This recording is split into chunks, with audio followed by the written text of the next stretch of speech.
আমি কিন্তু মাত্র ৩,০০০ টাকার চাকরি করতাম, বা আমার বাবার একটা বাইক ছিল, বাইকটা হচ্ছে 18 বাইক, ডায়াং। এত ঝাংড়ি বাইক আমি জন্মেও দেখি নাই। স্টার্ট দিয়ে এখান থেকে যাই 1 কিলো গিয়ে আবার বন্ধ হয়ে যায়, ওখানে গিয়ে আবার এমনে ঝুকাই, তেল আছে তাও চলে না। তবুও কোন মতে ঠেলে ঠুলে চালাইছি কয়েক মাস যাব। আচ্ছা, একটা পর্যায়ে গিয়ে এমন একটা অবস্থা হলো আমার পকেটের, যে তেল যে ভরবো বাইকে ওই টাকা আমার পকেটে নাই। তা আব্বাকে বললাম, আব্বা मैं माफी भी मांगता हूँ, दुआ भी मांगता हूँ, আমার দ্বারা এই বাইক আর চলবে না, তোমার বাইক তুমিই রাখো। তা আব্বা বললো, কি করব বাইকটা, আমার পায়ে তো ব্যথা, আমি তো হার্টের রোগী, এটা কি সেল করে দিব? বললাম বিক্রি করে দাও, আমি এটা বিক্রি করে সাইকেল কিনবো, সাইকেলের চাইতে ভালো হবে আমার জন্য। তো যাই হোক, বাইকটা বিক্রি করব ভাব, মানে এটা এইভাবে কখনো আমি আগে কোনো মাহফিলে বলি নাই, এতটা ব্যাখ্যা দিয়ে বলি নাই, আজকে বলছি বাইকটা বিক্রি করে দিব অভাবের জন্য। বাট বিশ্বাস করেন, সেই সময়টা প্রতিদিন তাহাজ্জুদ পড়তাম, প্রতিদিন আল্লাহকে বলতাম যে আল্লাহ তুমি আমাকে কবুল করো, আমার চেষ্টা কবুল করো। আর আমি দুইজনের ওয়াজ খুব বেশি শুনতাম, এক আজহারের ওয়াজ শুনতাম খুব বেশি, আর একজন আমি আল্লামা দেলোয়ার হোসেন সাঈদীর ওয়াজ খুব বেশি শুনতাম। সেই সময়ের কথা, it has been 3 years or maybe 4 years back, 3 বা 4 বছর আগের কথা। তো হঠাৎ করে আমি একদিন জুমার খুতবা দিলাম। আমি আবার বলছি, এই কথা কিন্তু আমি কখনো কোথাও আপনার শোনেন নাই, আমি আজকেই বলছি। তো জুমার খুতবা দিলাম, আমি প্রায় 1 বছর যাবৎ জুমার খুতবা দেই, ভিডিও আপলোড হয়, কিন্তু কখনো কোনো রেসপন্স আসে না, কেউ দেখে না ভিডিও। এই 10টা-20টা লাইক পড়ে, 2-1জন কমেন্ট করে, মাশাআল্লাহ, আমি তাতেই খুশি, আলহামদুলিল্লাহ, 2-1জন দেখলে আমার জন্য এনাফ, বা আমার খুশি কারণ হয়ে যাবে। তো আমার মনে আছে, হঠাৎ করে একটা ভিডিও আপলোড হলো আমাকে নিয়ে, মাশাআল্লাহ, ভিডিওর টপিক খুব ভালো ছিল, লাখ লাখ রিচ হয়ে গেল। একদিনেই মনে করেন যে 10-20 লাখ মানুষ দেখে ফেললো সেই ওয়াজটা। পরে মিডিয়ার থেকে আমাকে কল দেওয়া হলো যে আপনি জুমা পড়ান কোথায়, আমরা আপনার ভিডিও রেকর্ড করব। তো অনেক বড় একটা মিডিয়া আমাকে বললো যে আপনার ভিডিও একটা আপলোড দিব, আপনি ইনশাআল্লাহ অনেক দূর যাবেন, আপনার জন্য অনেক বেশি কাজ আসবে, আপনি কাজ করতে পারবেন আপনার দাওয়াতি ফিল্ডে। তো একটা মাহফিল করলাম, মাহফিলটা ছিল পাবনায়। মাহফিল ছিল কোথায়? পাবনায়। তো পাবনায় গেলাম, আমি হলাম 3 নাম্বার বক্তা, দ্বিতীয় বক্তা না, 3 নাম্বার। তো আমাকে যখন ওয়াজে দেওয়া হলো, দ্বিতীয় বক্তা খুবই রাগ, আমার টাইমটা তাকে কেন দেওয়া হচ্ছে, ওকে তো দিয়ে কাজ হবে না, ওকে নামান, একে দিয়ে কাজ হবে না, এটা 3 বছর আগের কথা, বেশি না, 3 বা 4 বছর আগের কথা। তো আমি ওয়াজ শুরু করলাম, কি বলবো, নিজের কথা বলছি না, বা এটা আল্লাহর রহমত বলছি বলতে পারেন। আমি আধা ঘন্টা ওয়াজ করেছি, প্রত্যেকটা যুবক, আমি নেমে গেছি, ওরা উঠে গেছে, মানে এই হুজুরকে আমরা ছাড়বো না, নেমে গেলাম। সেটা আপলোড হলো ইউটিউবে। হঠাৎ করে একদিন আমার বাসা ছিল রাজশাহীতে, রাজশাহীর আমাদের মেইন শহরে বাসা, আমার আব্বা জুমার খতিব এবং আমার আব্বা একটা মাদ্রাসার প্রিন্সিপাল। তো আমি বাইপাস দিয়ে যাচ্ছি বাইক নিয়ে, ভাই আমার কাছে কিছুই নাই, বিশ্বাস করে না আছে টাকা, আর আমার 2টা সাদা পাঞ্জাবি ছিল, আর আমি যেই জুমার খুতবা দিতাম, জুব্বা যে পরবো, জুব্বাও ছিল না ভালো।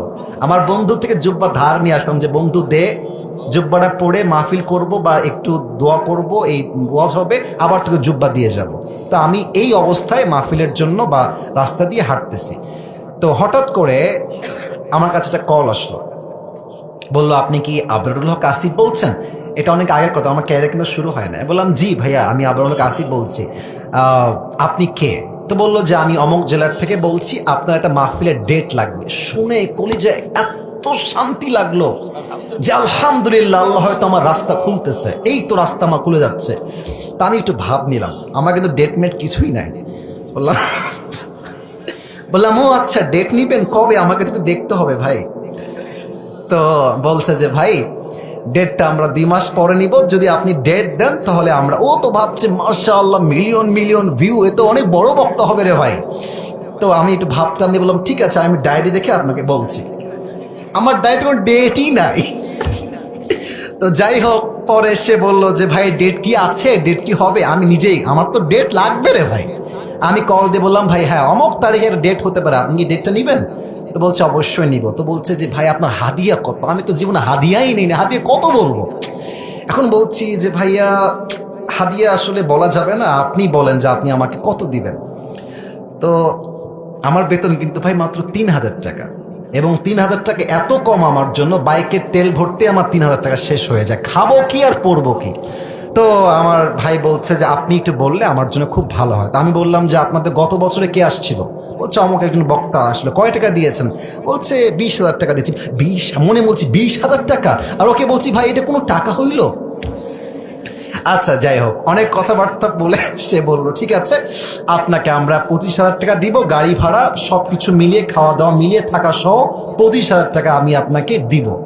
তো বললাম দিব বললেই তো হবে না ভাইজান, আপনাকে তাকে অ্যাডভান্স করতে হবে, না আমি প্রোগ্রামটা কনফার্ম মনে করব কেমন করে।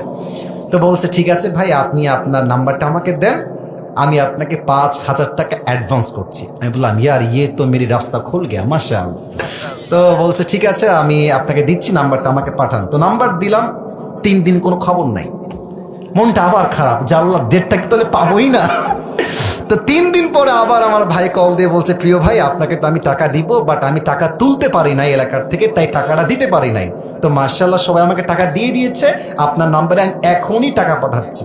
তো আমাকে ওই প্রথম মাহফিলের জন্য 5,000 টাকা অ্যাডভান্স দেওয়া হয়, এবং 5,000 টাকায় আমি আমার আব্বা আম্মাকে দিয়ে দিয়েছি। যাও তোমরা নাও। বিশ্বাস করেন ওই যে আমার জার্নি শুরু হলো, আল্লাহু আকবার, কি বলবো। এখন এমন একটা দিন নাই যেই দিন শত শত কল আসে না, আসিফ হুজুরকে লাগবে আপনাদের কি, আমাকে বলে 3 লাখ নিবেন, 2 লাখ নিবেন, 1.5 লাখ নিবেন, কত খালি বলেন না আপনাকে আমরা চাই। আপনি বলবেন হুজুর আপনি এত লম্বা স্টোরি কেন বললেন? 1 ঈমান, 2 হচ্ছে তাকওয়া। এই 2টা থাকলে বান্দার সফলতাকে আটকায় রাখতে পারে না, ঠিক কিনা বলে? ওয়ারযুকুহু মিন হাইসু লা ইয়াহতাসিব, তোমার রিজিক আমি এমন জায়গার থেকে দিব তুমি কখনো কল্পনাই করতে পারবে না। আল্লাহু আকবার।